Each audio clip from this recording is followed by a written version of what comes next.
Hello. So today we're discussing Hromadske, a Ukrainian short film that received a grant from The Guardian and the Filmmaker Fund and is currently published on the Guardian website.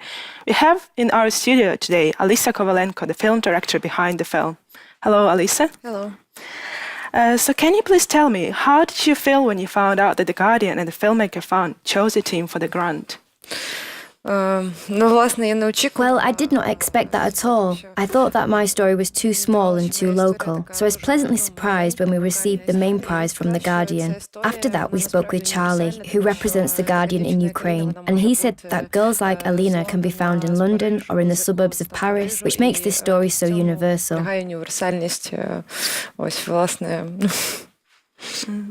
And how did you find out about this girl, Alina? And why did you think that her story was interesting and worth doing a film about?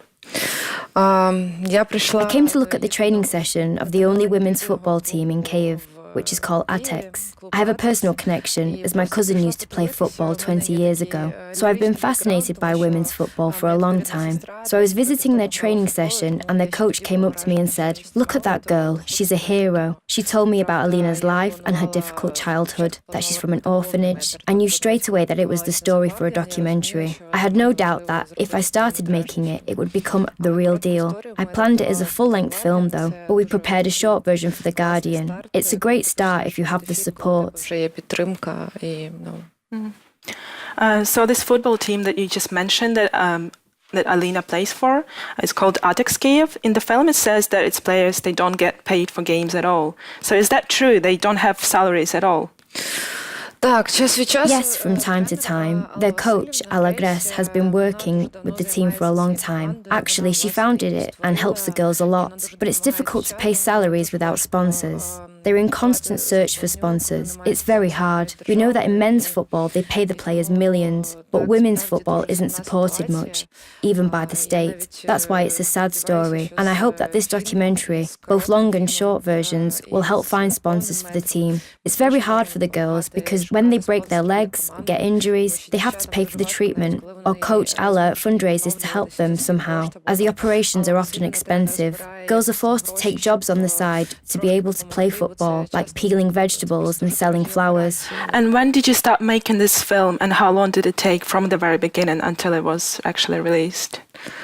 I started working on the documentary in February 2016. It will soon be 2 years since then. I'm still working on it. We finished editing the full-length version. There are just some extra shootings. But in general, we worked on the version for The Guardian for a year. In February, we finished editing the short version. So when you just met Alina, how did it actually feel like to learn her story? It was funny because when we visited the training session for the first time to shoot the girls, I just wanted to take a look at them, at their training, to decide who interested me. When you work in this field, you know that there are some people who the camera just loves. So I was just shooting and watching them play. When I was watching the video after that, I knew that I would be making a film about Alina, but it turned out that I had shot a lot of her even before I knew I'd be making a film about her. When I heard her story from the coach about her fate, that she's from the outskirts of Kyiv, she had a difficult childhood and grew up without her parents, for me it became clear that she's a real hero and that she was strong enough to be the main protagonist of the documentary film. So obviously with The Guardian uploading Hromadske to the website, the film is bound to receive a lot of views and potentially a lot of attention as well. Have there been any offers, maybe from some generous people who offered to help Alina and her family? Do you know how her story has developed since the film came out? I received a letter from a man from England yesterday. He offered sponsorship for the team, help for Alina and the children. It's extremely cool. I hope we receive more letters like this, because the aim of the documentary film is not only to tell the story, but also to try and help someone if they are in a difficult situation. How did the story develop? Well, actually, her story will have an even greater happy ending than what is shown in the short film, but I won't reveal this now because we have this full-length film that we're going to show at the Docudays festival in March. This story only ended in a logical way just recently, and by ended I mean for cinema within the hour-and-a-half time slot.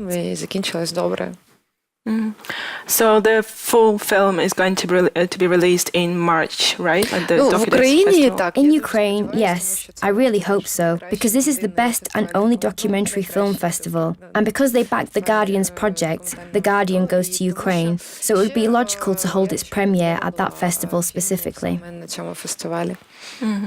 So apart from the full-length film, are you planning to develop the story? Are there going to be any more sequels about this girl and about Atex in general? Власне, ось Well, actually, this full-length film that we're finishing up now will show a more complete picture. If the short film doesn't show any other characters apart from Alina and the kids, the full-length film also depicts Alina's relatives and Alina's friend. It also shows Alina's life and what she went through in the last 2 years, the difficulties she lived through. For the short version of the film, we tried to tell the story very concisely and make it easy to understand in every part of the world. And of course, the short version does not allow us to tell everything, so you have to tell the story in a very dynamic way, especially when we're talking about the internet, where people do not want to watch 1 minute of someone not saying anything to camera. That would suit the standard film format, but I hope that people who watch the short film become interested in watching the full-length version. We're also thinking of doing a project with Current TV, which would be a series of documentary films about girls from different teams, their different stories. That would be like a TV series with new episodes every month. Every month, a new little story would come out, because we have 10 different women's football teams in the Premier League. For me, women's football is a miracle concept. If you look at these girls who don't receive millions like Ronaldo and Messi, but they play with such passion, and you see that not only do they fight for football or want to perform well, for them it's also a kind of game of life, a survival game in this complicated world. світі, складному. So I know you've spoken about women's football already, but I was just going to ask, in the film it says women's football in Ukraine is under very bad conditions, and that's what you said now as well.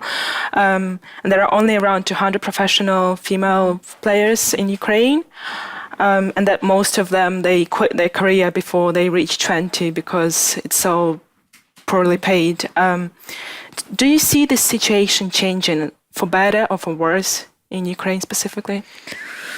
Насправді... To be honest, I don't really see any changes, but women's football is getting bigger in Europe. In France, there are some very good teams.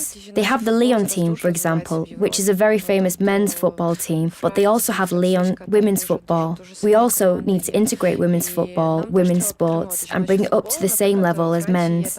If we have Dinamo, we could also have a women's Dinamo team. In that way, we would increase the number of people wanting to watch women's football and develop it. Even now, when I spoke to their Atex coach, she said that there are many girls, even from wealthy families, whose parents want them to take up football. So it's coming to us in baby steps, but we need support from the Ministry of Youth and Sports. I don't know. So we need some help. Because really, these girls attend physical education universities, they play football, but after that, they just have to face the real world. So they graduate physical education university and understand that they now need to work and earn money, and football will only earn them small amounts. While at the same time, they will get injuries that will require long periods of rehabilitation. And without substantial financial support, that would be very difficult. In that way, we would at least be able to prevent those girls from quitting, the ones who leave for financial reasons. Через фінансове становище.